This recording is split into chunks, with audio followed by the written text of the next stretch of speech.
How is everyone doing out there? Is myself, Jeff Black. Got my co-host Brandon Cruz with me.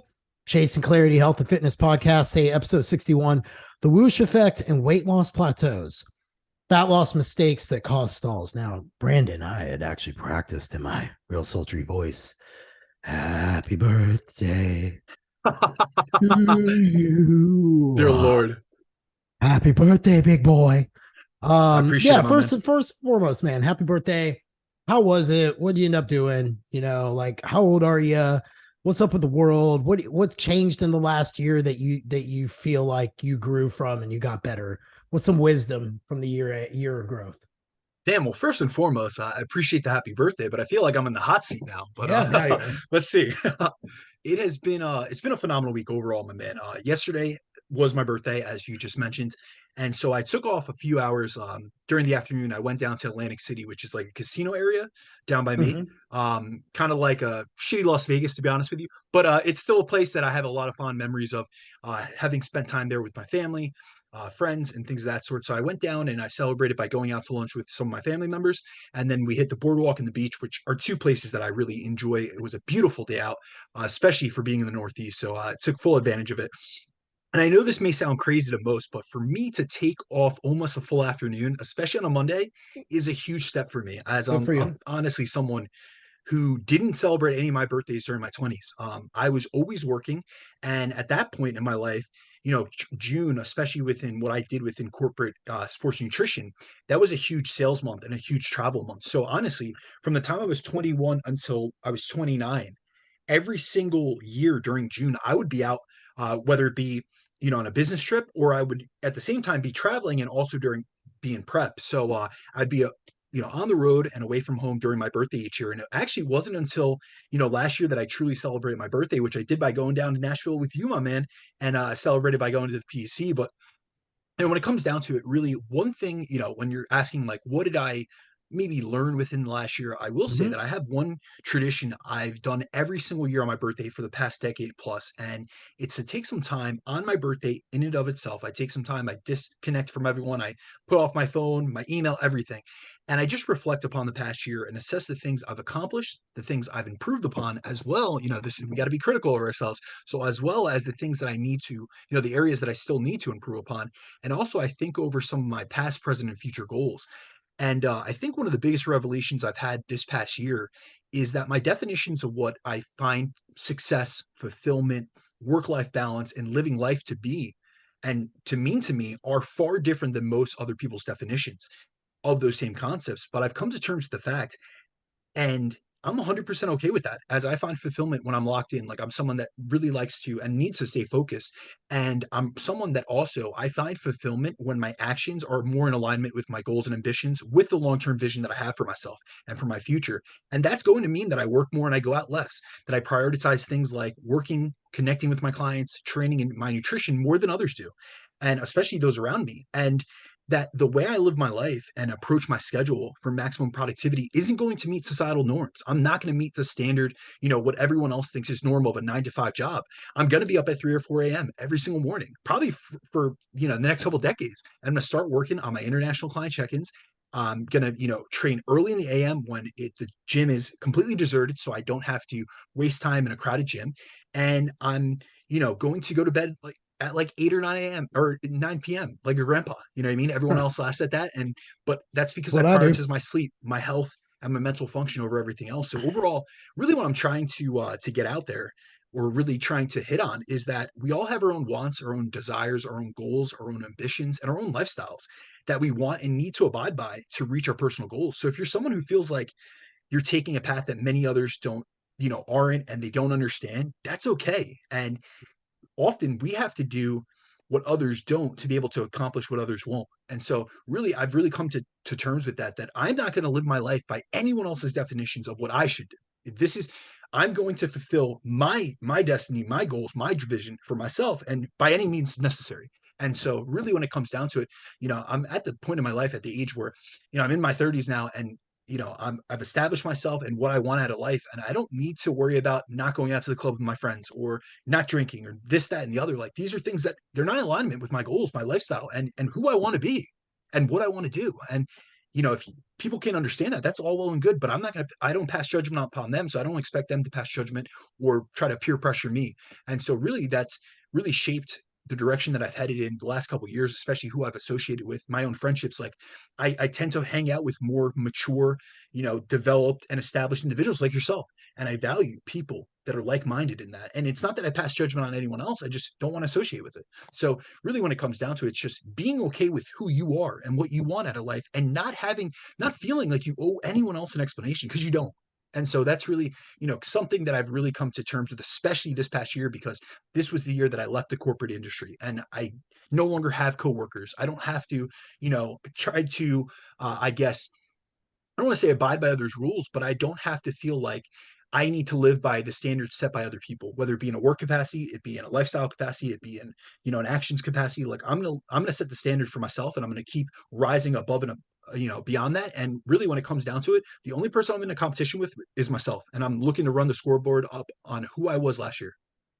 You know, that's a very interesting reflection. I had one, and this is me going into 43 in September. I was telling the person I'm seeing about, I said, I was thinking about regrets the other day driving into work, and I was like, I really don't have any, because I've always kind of lived the life I've wanted to. I've taken risks. I've just done what I've needed to do. And I think that came from my childhood with my bone disease in terms of my attitude and the lens upon how I see things. But I have more regrets, like I won't see like flying cars and things like that. And, I was questioning this because, when you're in prep, which I am, I compete this Saturday.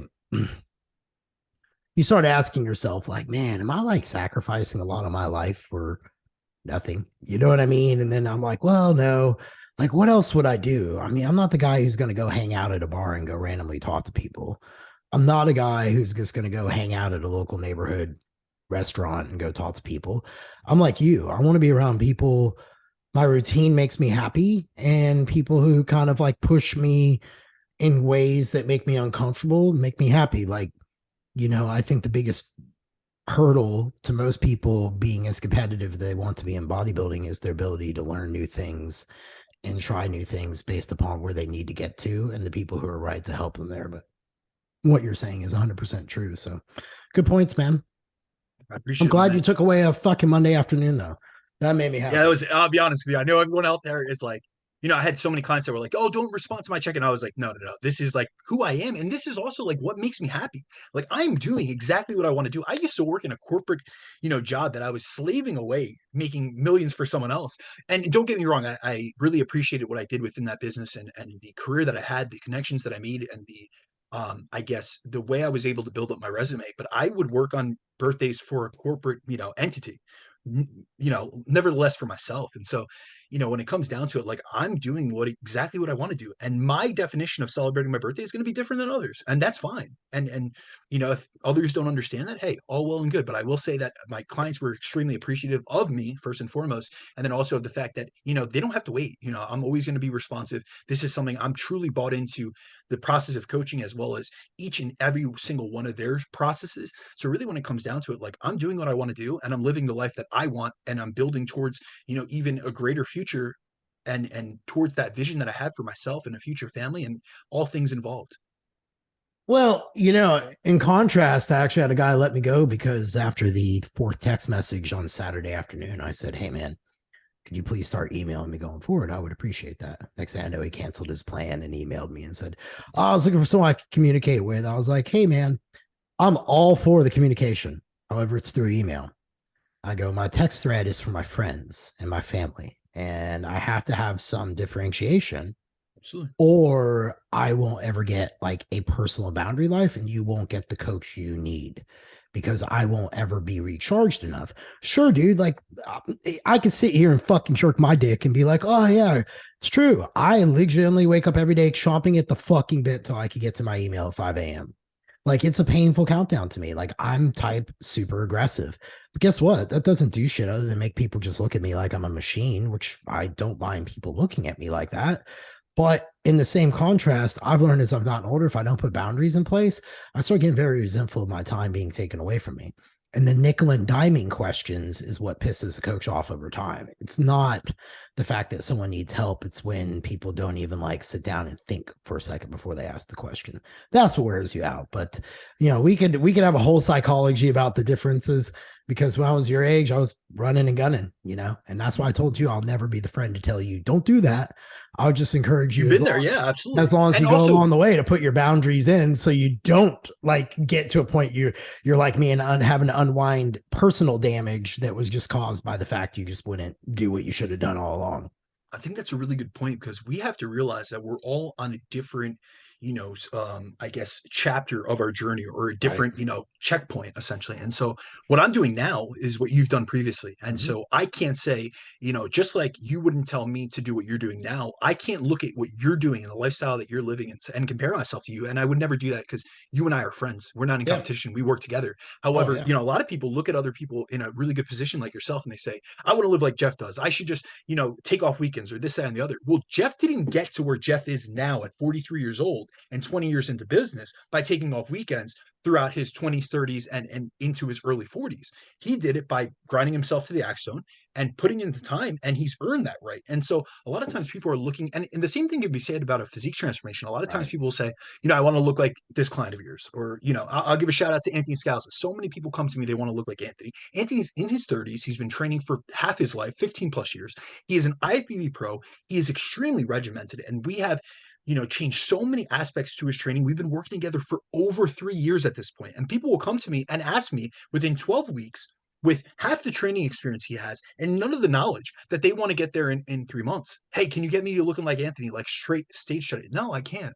Honestly, I wish that was a process that I could guarantee everyone. Anthony's bought into the process. He's become one of my closest friends and closest clients.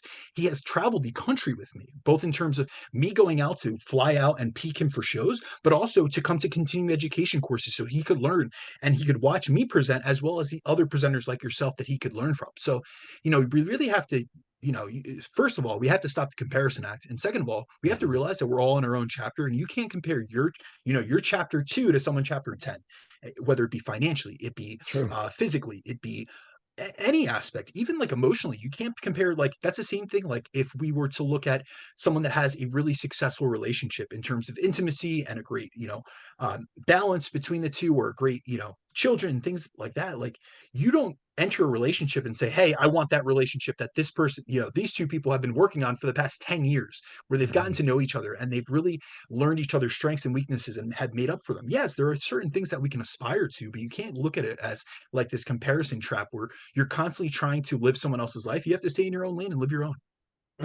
Couldn't summarize that better. Dude, let's get into this topic. Was number 61, the whoosh effect and weight loss plateaus.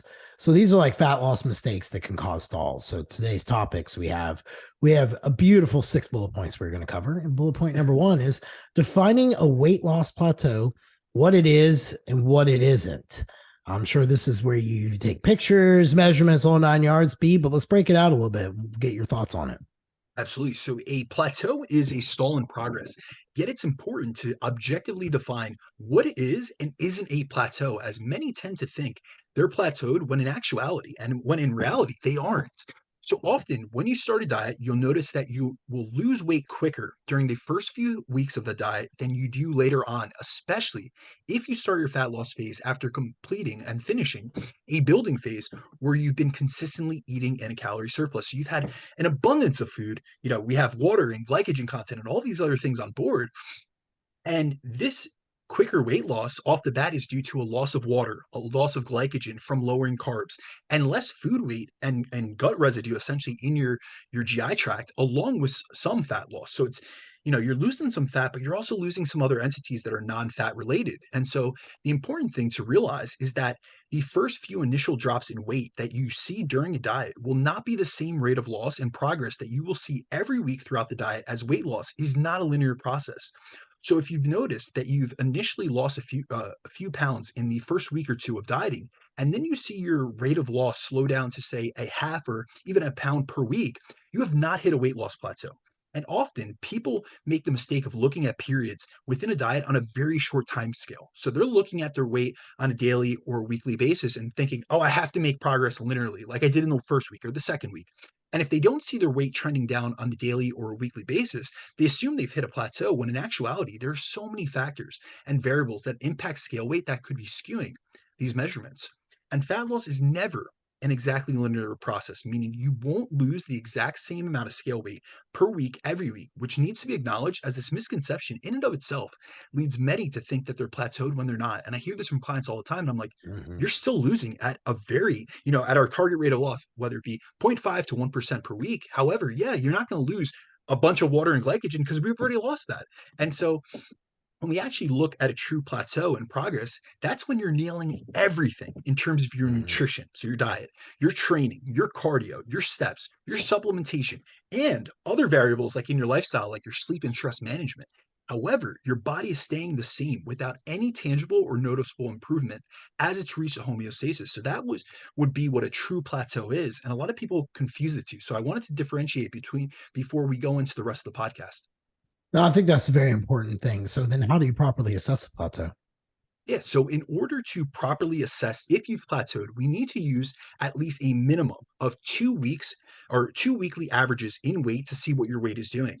And if your weekly averages have stayed exactly the same across at least 2 weeks, then we need to look at non scale metrics to further assess progress before determining if this is truly a plateau, because often the scale doesn't tell the entire story as to how a person's body is progressing, as you can lose fat without seeing any noticeable difference in your scale weight. So before I make changes or adjustments to a plan, I want to check multiple variables and factors to analyze if making a change is warranted. And if so, what is the best plan of action moving forward to get that client closer to their goals, especially within a fat loss phase? Because there's no reason to diet on lower calories than needed if you are making progress, yet you think you're plateaued, and in reality, you aren't. And so first I look at their check-in photos. So Jeff, like you alluded to, photos, there's all these different aspects. But the first thing that I like to do is I look at their check-in photos and I assess whether they look visibly better in those photos. And we also want to see, how they look visually, both in their check-in photos, but also I like to see gym photos. Like, show me some post-workout photos. What do you look like with a pump, with some food, with some hydration in your body? How do your clothes fit? So how do your pants fit is a big one. Or how tight can you tighten your belt? As these are progress indicators that operate, far outside your scale weight. The next thing I'm assessing is their adherence and consistency to their nutrition to see how adherent they've been to the plan and how consistent they've been in the past week or two. Because if we're seeing a stall within the last 2 weeks, we want to see, listen, is it because the diet has stopped working, or has it been due to a lapse of consistency, a lapse of adherence? Maybe, extra calories that have snuck in here, there, or the other place, which really aren't an indicator that the diet isn't working. It's that we need to check, our consistency and get back on track. And this is also where we should check, your tracking. So for example, one question I may ask a client is, have you been making different food choices or deviations from the diet? And these are all extra variables in the equation, which could be causing stalls in and of themselves. Next up is their training. So I want to see how their training performance has been recently, and then have they stayed at the same frequency of training or missed days? Because that could, alter, things within the energy balance equation essentially. And then I also look over cardio and steps to see if they may have a lower total daily energy expenditure from missed cardio sessions or from lowered step counts, which could come from just missing steps in and of themselves or from adaptive thermogenesis. So just that downregulation or that reduction in subconscious activity. The next thing that I'm big into assessing is biofeedback markers, like someone's sleep quality and their sleep quantity, their stress levels and their stress management, and their fatigue levels. And lastly, I think it's important to ask and analyze whether there are any other variables that have changed in that person's life that could be causing changes in scale weight. So this could include things like higher stress at work or home. It could be changes in their work schedule or at home that have caused some sleep changes or diminishment in sleep quantity or sleep quality. Because sometimes it could be you could be getting the same amount of sleep, but your baby's waking up in the middle of the night, so it's fragmented sleep. Or it could be that something's going on from stress perspective, so you're getting the same quantity of sleep but your quality is harshly diminished, and that's going to show up in terms of your blood glucose numbers. It's going to show up in terms of insulin sensitivity, but also it could show up in terms of stress levels, cortisol levels, weight fluctuations and things of that sort. And then also I want to look into travel. as flights can cause fluctuations in scale weight. And it's important for us to assess all these factors as a coach, or even if you're someone who's coaching yourself, so that you're not trying to make changes to a program without those changes being necessary. And that's really something that I try to get across to both the clients that I work with and the mentees that I have that are other coaches. You don't want to make unnecessary changes to the plan. You shouldn't be changing things just to change things. Like this novelty effect, like that isn't the purpose of coaching is to make the proper adjustments, to be a professional and really make sure that the decisions you make are in alignment with your client's goals and their response. And you're doing it in an individualized fashion, because if not, we could just become an algorithm where we automatically, or a cookie cutter program where and I've seen this before, honestly. I've gotten clients from a very well-known coach where he plans out the full diet for 12 weeks for a contest prep in advance at week 12. So he shows you the full, like, schedule essentially. And I'm like, the body doesn't work like that, first and foremost. And no one, regardless of your experience or your education, can you predict a person's body and forecast into the future. Hey, this is where they're going to be at 12 weeks from now, and this is what they're going to need to do from a dietary perspective, a cardio perspective, a training perspective. It just doesn't work like that. So I'm really into auto-regulated programming in terms of a coaching capacity, and really working with the individual based on where they're at in that week's check-in. Can I ask you a question real quick? Absolutely. Is that when you're talking about people programming things out for 12 weeks on it? Are you talking about like those mesocycle programs and things like that, where people are like mapping out all these things, and like it's based upon like, if the dominoes fall this way, theory is it should go like that? Is that what you're talking about? Because I've seen that mentioned some on social, so that's why I'm asking for clarification. I've seen it on the training front. Absolutely. I've seen coaches that will project, 12 to 16 week mesocycle and essentially lay it all out for a client, which I don't believe in, because you can't anticipate, like, or even the other paradigm, which is like where someone gives you a set paradigm of a ratio essentially. And what I mean by that is you're going to be training in a progressive fashion for 4 weeks and then deload week 5. How can you anticipate someone's accumulation of fatigue, because so many factors come into the fatigue accumulation standpoint? That is sleep, stress at home, the actual accumulated fatigue, both from an acute and a systemic perspective from training itself. And there's so many other factors. You can't predict injuries or niggles or any of these things. So yes, on the training front, I am talking about that. But I'll be honest with you, there's a prominent prep coach, which we could speak offline about, that he's actually, I've gotten several clients of his where he has sent them the 12-week diet in advance of a contest prep or a fat loss phase, with every week, like with a carb cycle and everything, like already laid out. And it just like blows my mind that someone pays up front a very expensive package, and then everything comes out, and the thing is that, I've gotten many clients of his, and just coincidentally, because he works within a certain, I don't want to give it away by saying it, but he works within a certain population that I've been very, I guess, successful with this class of competitors. And with that being said, I've gotten several of those guys from the same category with different, backgrounds, different body weights, different, experience levels, different training histories, as well as different levels of muscle mass. And they've had very similar programs. So it's, very, it's very clear that he uses cookie cutter programs, not only for each client, but also in terms of like his approach to programming, like that he's forecasting, and he just says, listen, this is going to be it. Like this is, it's very little to be determined throughout the process. So he almost makes it seem like he's a fucking guru, which I just don't respect. Yeah, no, I appreciate you being candid and honest on that. I think that that's helpful for people to understand where you kind of think on those things. What factors could cause you to think you're plateaued? All right. So there are so many factors that come into play during a fat loss phase, which can cause you to believe you're plateaued when in actuality, you're not. And it's important to hit on these, because you're going to need to differentiate whether you truly stop losing fat or not. And so one of the most common factors is a lack of sleep. And when you get poor sleep, it can raise cortisol and inflammation, which both contribute to water retention. So often you'll see a stall in your scale weight. However, if you improve your sleep quality and your quality, or your quantity and your quality, you'll often notice the whoosh effect, which we're going to cover later in this podcast. The second factor that can skew scale weight progress is dehydration.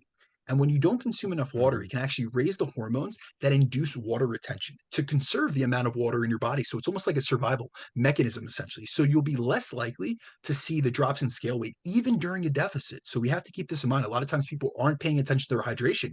And not only does that skew scale weight and in performance as well, because a 1 to 2% decrease in hydration can cause decrements in training performance, but also a lot of times people mistake dehydration for hunger. So they're actually hungrier because they haven't properly, hydrated themselves.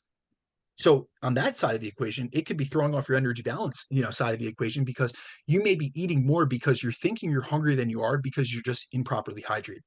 Another commonly overlooked factor is training induced water retention. So if you're someone you're in a fat loss phase and you're smashing yourself in the gym, especially with high intensity, high volume workouts, you're going to induce a lot of muscle damage, which prompts an inflammatory response, which is a completely normal adaptation to training. Like we need that inflammatory response. But the thing is that this can cause water retention, which can impact scale weight. And this is often why, if you notice, especially after your most grueling and demanding workouts, especially like a leg day, often you'll weigh heavier the next day. So Yeah. I encourage you guys, if you've never really paid attention to this or you've never heard of this, I encourage you after the hardest training day of the week, which is super stressful, to weigh yourself both fasted in the morning prior to that workout, as well as the next day after. And you usually notice that you have a skewing of your scale weight.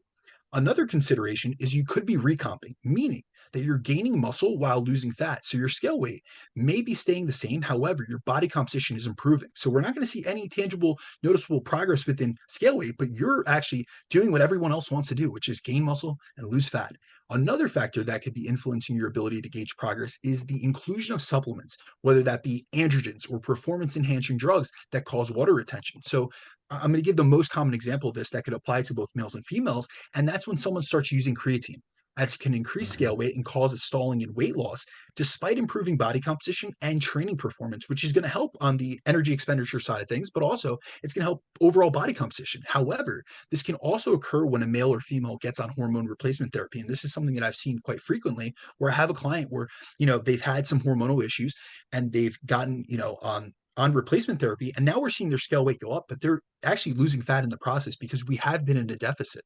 And last but not least, one of the most influential factors is stress, which is why it's so important to pay attention to to the changes you have in stress levels during a diet. And stress can play a major role in the changes you see in scale weight, which lead many to believe that they're stalled out and not losing fat and making progress in their diet.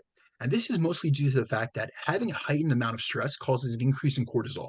And when cortisol gets chronically elevated, it binds to specific receptors, which are made for water retentive hormones. And this is why stress increases water retention, which will increase your scale weight and can make it appear on the scale like you've made no progress throughout a whole week of being consistent on your diet and being in a deficit. And in the past two episodes, we've taken a deep dive into factors that impact both your scale weight fluctuations. And then last week, we did one on how stress hinders fat loss. So I recommend anyone who hasn't listened to both episode 59 and 60 of the podcast to go back and listen to those episodes, as those topics definitely tie into today's topic. And we're not going to go any further in depth on those. However, it is, some information that could really help you ascertain or differentiate whether you're plateaued because of another reason, or if you truly have hit a fat loss plateau and now we have to make adjustments.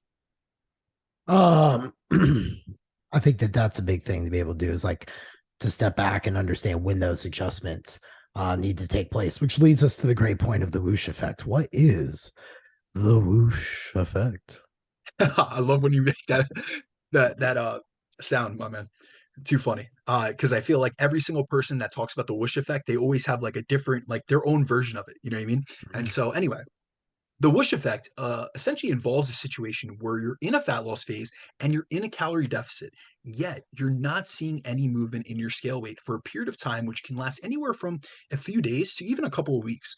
And usually, this can seem as though you've hit a plateau in weight loss. However, the whoosh effect describes a phenomenon where after several days or even weeks of seeing a stall in your scale weight, you wake up and see a large drop or whoosh down in your scale weight that you hadn't seen in the days prior. And most of you who have done a fat loss phase, and especially those who weigh yourselves daily during a fat loss phase, will have experienced this effect at one point or another, where you went into a calorie deficit and you did your best to nail the diet and your target calorie intake. So the calories inside the energy balance equation were accounted for. And then also, you were consistent with things like your training in terms of your volume, your intensity and frequency, your Mhm. cardio and your steps. So the calories outside of the energy balance equation was accounted for as well. But it's almost like your weight wasn't playing ball and you weren't seeing this drops in scale weight that you'd expect. And although this can be a frustrating situation for many, what you have to realize is that weight and fat loss is never linear, meaning we can't expect to see our weight go down one day after Yeah. another, due to how many factors impact our scale weight, even if we're in a large and effective deficit. So it's a completely normal situation to experience. So despite the fact that it's frustrating, it is normal. So you're not alone in this situation. And this temporary stalling in scale weight and subsequent whoosh effect, where you drop a couple of pounds or more, is something I've seen myself during, many of the diets that I've done and with countless clients, and also something we see in research trials where they'll have subjects in controlled conditions where they provide them with every morsel of food and track every calorie they eat. Yet at times they see subjects stall out on the scale for periods of time, despite doing everything by the book. So, for example, if we go back to the study that we've covered in the past two episodes, the Minnesota starvation experiment, researchers noted that every single individual in the study exhibited some degree of water retention where their scale weight stalled out for several days or weeks at a time, despite the fact that they were in over a 50% calorie deficit and forced to do regular activity throughout the day. So they were expending other calories besides the deficit that they were in from a dietary perspective. And they even found that some subjects' scale weight would be stable for 1 to 3 weeks at a time. And then they would wake up one day and be, substantially lighter on the scale. So they experienced a whoosh effect.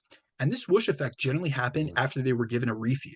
So, for example, around halfway through the study, the researchers gave the subjects a refeed, which was around 2,300 calories for the day, where they had been on under 1,600 calories a day throughout the entirety of the study.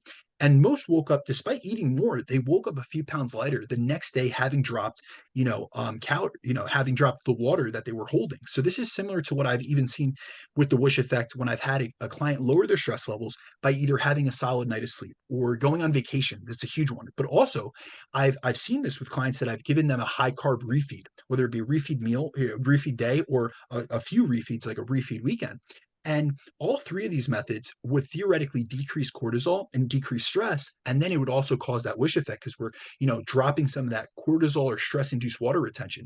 So, this is something that we see, especially as coaches, but we also see in the literature. And, it's something that a lot of people, they don't understand and they don't, they think they're stalled out. And then all of a sudden they're like, sometimes they'll relate it back to the fact that, they're plateaued out or they need to eat more to lose more fat or all these different theories. But really when it comes down to it, it's often that these non-dietary related variables are impacting your ability to actually see progress, but you are making progress.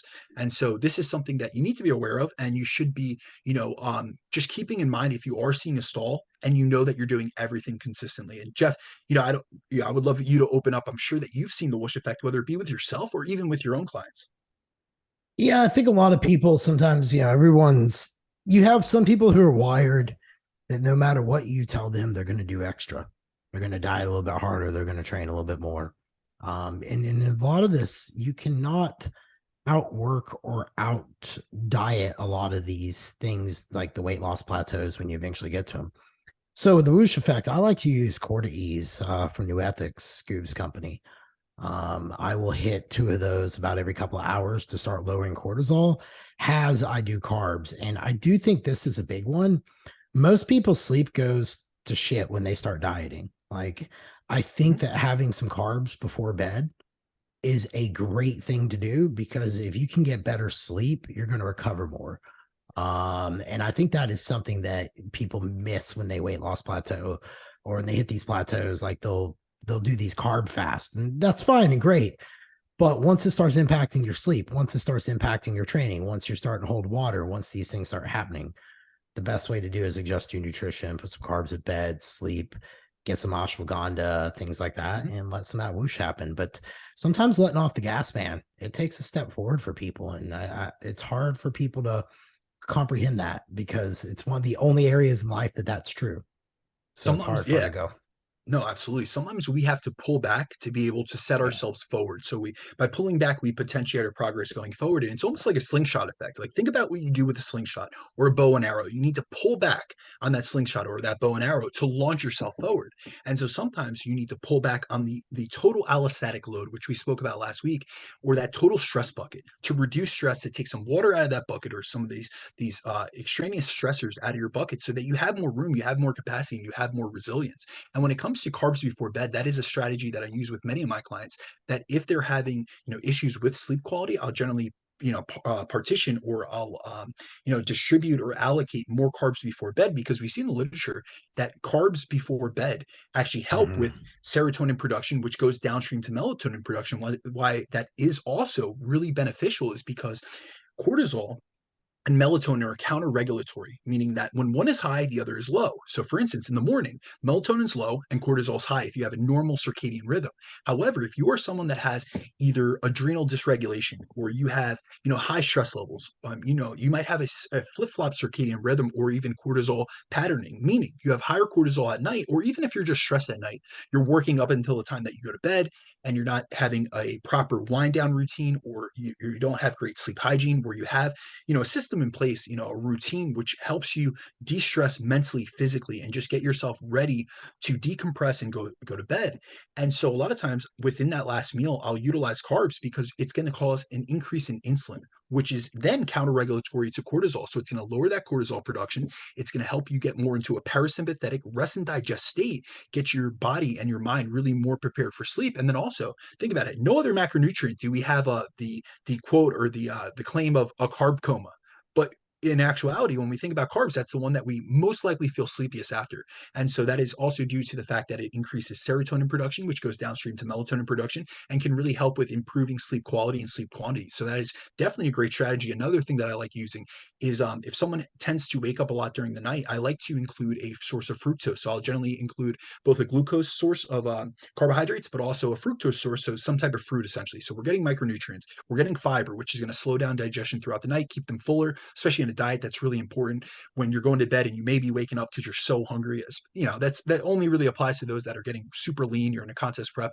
But also with the fructose inclusion, a lot of times we actually deplete liver glycogen throughout the middle of the night. That is how we keep our blood sugar levels, stable. And so oftentimes you'll notice that if you're in a deficit for a long period of time, you're really low in body fat, and you start seeing your blood glucose. We all have seen this, you and I especially. We see that our blood glucose starts lowering, but often we may wake up in the middle of the night almost like an adrenaline dump. Like we get up, and that's essentially because cortisol has been raised to liberate more of that liver glycogen. But we may be, pretty glycogen depleted because we're on a low carbohydrate diet. So really, I find that including some fructose, which is that main source for the liver to restoring, because fructose predominantly goes towards restoring liver glycogen, whereas glucose goes to restoring muscle glycogen. So including some source of fruit is not only to help with satiety because it has, it's low energy density, meaning it has low calories for a lot of, satiation and satiety and fullness, but then also it gives you that fructose source, which can help you sleep better throughout the night.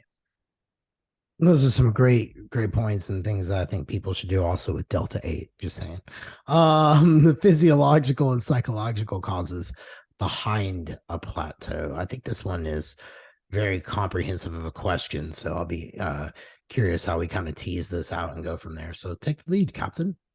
All right, you got it, my man. So reaching a plateau can be a frustrating and confusing situation to encounter during a fat loss phase. However, it is a natural part of the process, especially as you get deeper and deeper into the diet. So I want to make this, very, aware and evident, because this is something we're all going to encounter. We all have. However, being able to navigate around it is really what the intention is about, or being able to, make up for some of the mistakes or avoid some of the mistakes that often lead you to a plateau is really important to understand and acknowledge.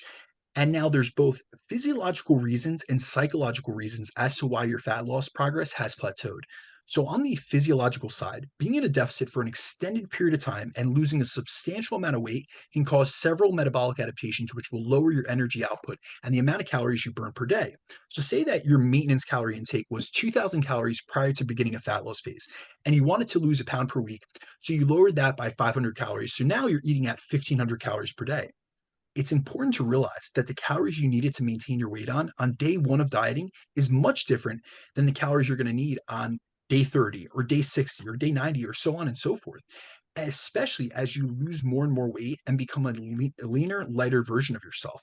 And as we diet, all aspects of your total daily energy expenditure decrease as you essentially have less energy being expended from your resting metabolic rate from becoming a lighter person who essentially needs less energy at rest to function. Your physical activity levels drop, both including your NEAT levels as well as your exercise energy expenditure. And these both drop pretty substantially. And even your thermic effect of feeding lowers from eating less calories and less food in general. So now there's less of an energy cost of both digestion and assimilation of the nutrients that you're taking in because there's less coming in. So what was once a 500 calorie deficit on day one of that diet will eventually shrink and become a smaller deficit over time. So your 1 pound loss per week in week one may eventually become a half pound loss per week. And if you don't make any adjustments, it'll eventually become your maintenance intake where you'll stay weight stable. Now, this doesn't happen overnight. However, it is important to acknowledge that there are physiological adaptations that cause, decreases in your energy expenditure. And then also they have another aspect to it is that as you get leaner and leaner, you'll experience higher levels of hunger and appetite, and you'll get less satiety from your meals, which can cause many to eat a higher amount of calories than the target that they need to hit to continue losing body fat and body weight, which leads us to some of the psychological reasons or causes behind plateaus.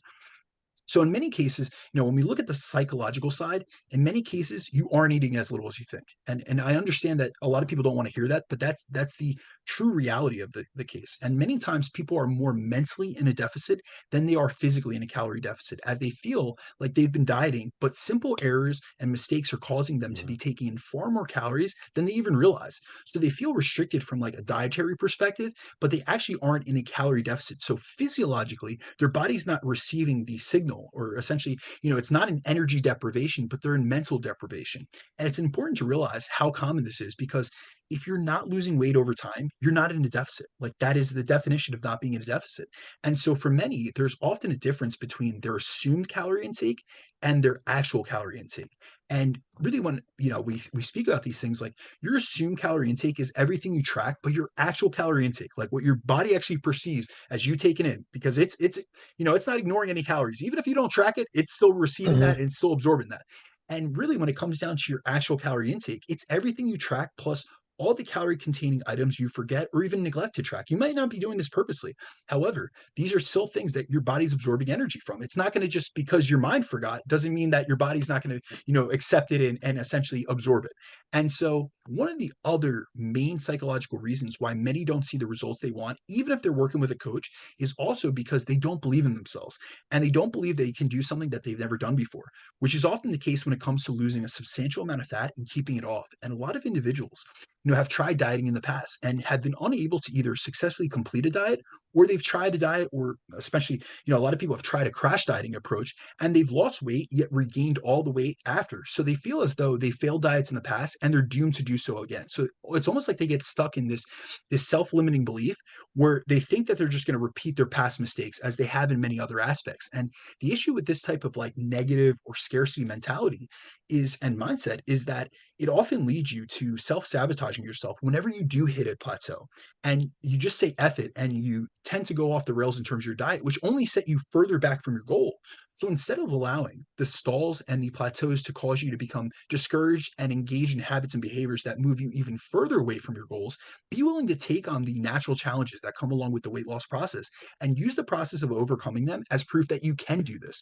And this is about empowering you guys. If you are someone that has failed diets in the past, realize that that is not like a life sentence. This isn't like your future. Like, you can change anything you want in your life right here and now if you make the decision to do so and go through the steps and the process to change. Remember, nothing changes unless you change, and nothing will improve unless you improve things about what you do and who you are. And so really, within that, you have to believe in yourself within this process, because if you don't buy in, there's nothing a coach is going to be able to do to make you execute on what you need to do to get to your goals.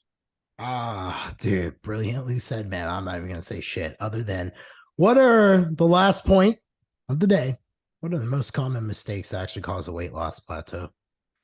All right, so there is many, and we've covered this in several other podcasts. So I'm going to cover some that we have yet to touch on, essentially, and really just tie up a few items, because there are a lot of mistakes that I see, whether it be people that I speak to in the gym, or it's people that contact me on Instagram, or followers of the podcast, or even when I look at new clients that come on board, or I'm on a consultation with them and I'm speaking about, one big thing that I like to speak with clients or new clients about is, what have you done in the past? How has it worked for you? And if, they tell me, listen, I failed all these diets, I really want to know, what has been the limiting factor in your ability to get to your goals. And a lot of times it's unknown to them. However, when we really analyze and we look over some of their past decisions, their habits, their behaviors, that's really where we find, some of the issues, the root causes of the lack of success that they've seen, and things that we need to work on going forward. So one of the most common mistakes that actually causes a fat loss plateau is a lack of consistency or adherence to the plan.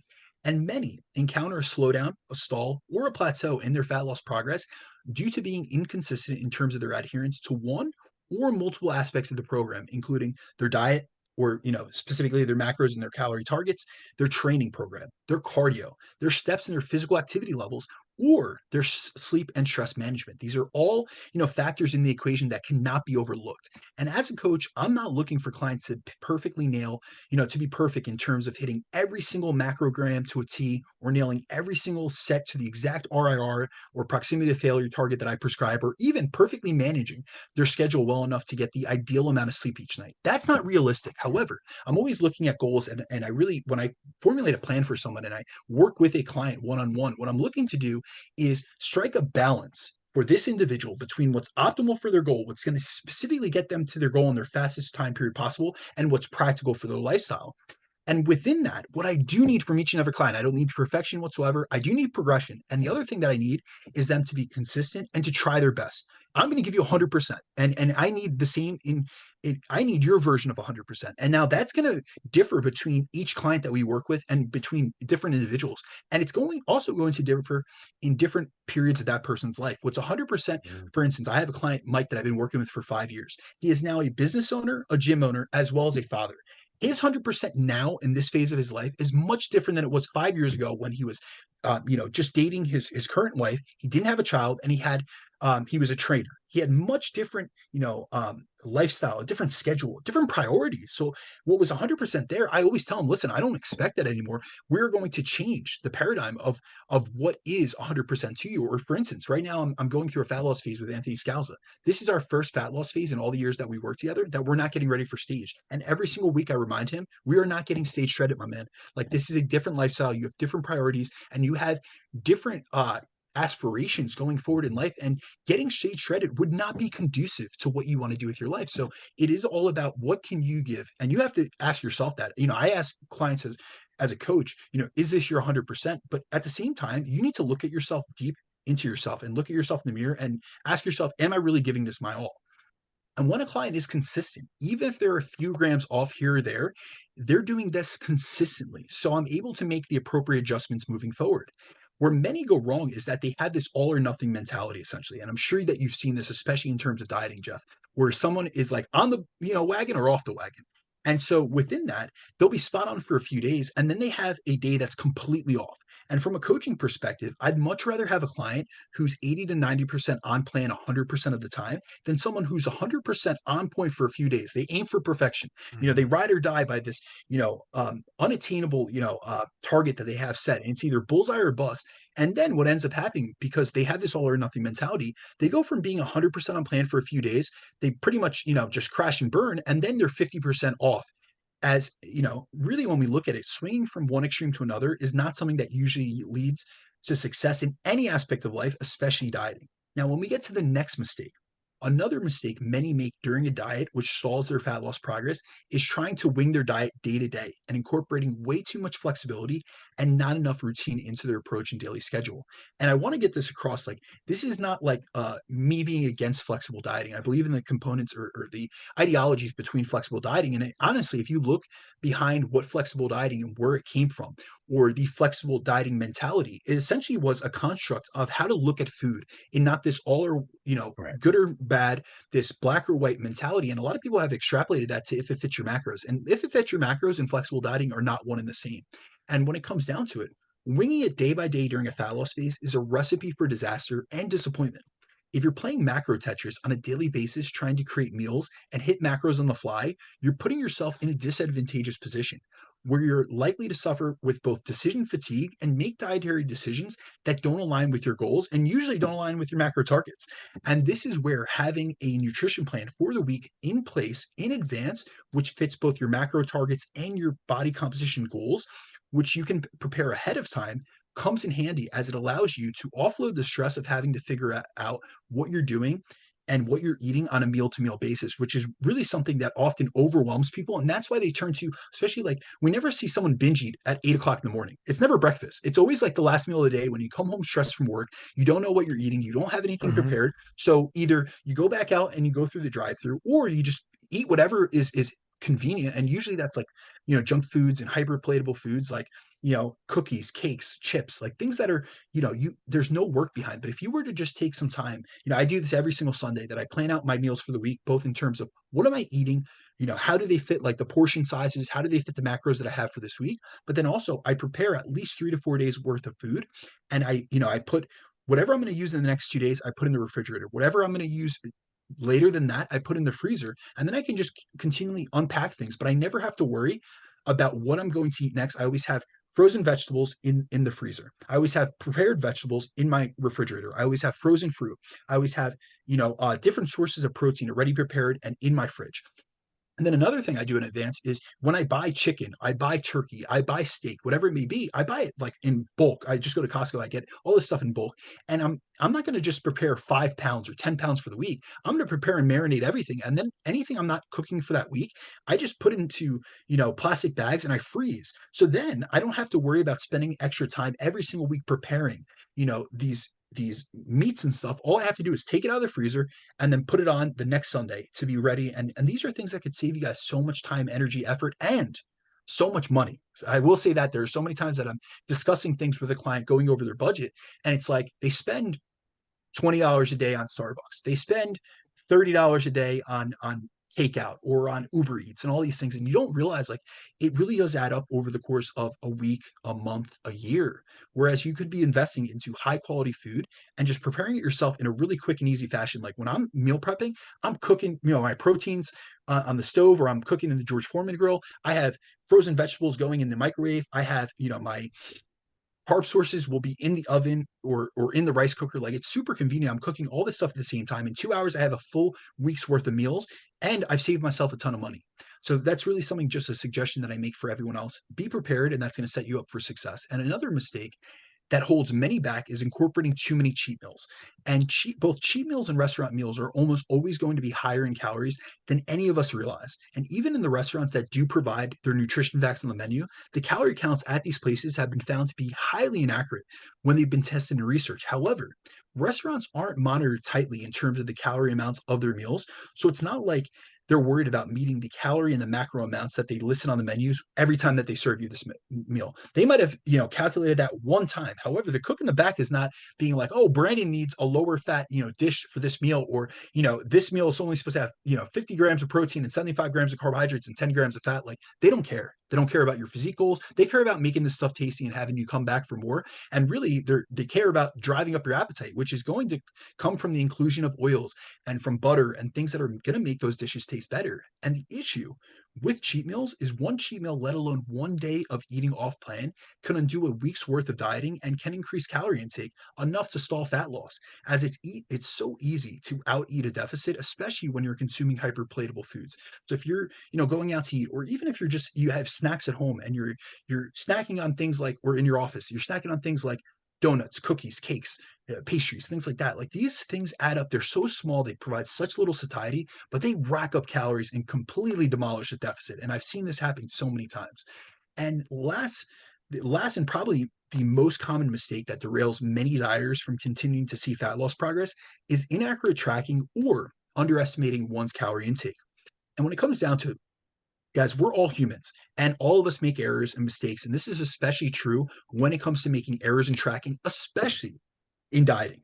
And due to inaccuracies in tracking or careless tracking, most people on a diet are consuming more calories than they think they are. And this isn't to say that this is purposeful, but this can be from a combination of both inaccurate tracking, underreporting, subconscious snacking, and mindless eating. And we generally see in the research that those with higher BMIs tend to underreport their calorie intake the most. But all of us do it, including dietitians and fitness professionals or nutrition professionals. So this is something, it applies to everyone. So whether you're overweight, you're obese, or you're, actually in the research, we see that females are more likely to underreport than males. So we have all these categories, but every single category, even those that are lean, underreport their calorie intake. And this doesn't mean that they're doing it intentionally. It could simply be done due to a lack of awareness, but those who often could benefit the most from losing body fat and body weight tend to consume more calories than they think, which is one factor that may be stalling out or limiting their fat loss efforts. And so it's not that you're purposely trying to cheat the process. But we're all susceptible to human error and to making mistakes, especially when it comes to estimating our calorie intakes. And even just little errors in weighing and tracking food amounts and calories over the day can add up and compound on one another and essentially erase part of the deficit or the entire deficit that you think you've created. And this is generally done so unconsciously that you don't realize or even think twice to go back and account for it. But this is why it's so important to track all things that have calories in them, whether you see them as a meal or not. So this doesn't matter if you sit down for a meal, like you don't just track those things, but it also applies to things like liquid calories, such as drinks, sauces, condiments, creamers, or milk and coffee, your oils, your cooking sprays, and the bites, licks, and tastes that you take throughout the day. As altogether, these can lead to a couple hundred or more untracked calories, which can derail your progress.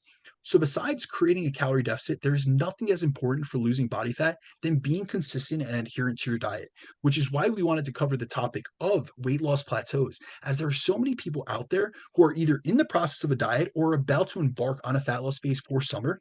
And it's important to realize that there is no perfectly linear path to losing body fat and body weight, but by being aware of the many reasons behind plateaus, you'll be able to better navigate them when they do happen, because they're bound to happen. However, if you can just like if we can, provide you guys with the information or some of the insights to look out for, you'll be better able to look out for them first and foremost, but also to navigate around them or mitigate them when they do happen.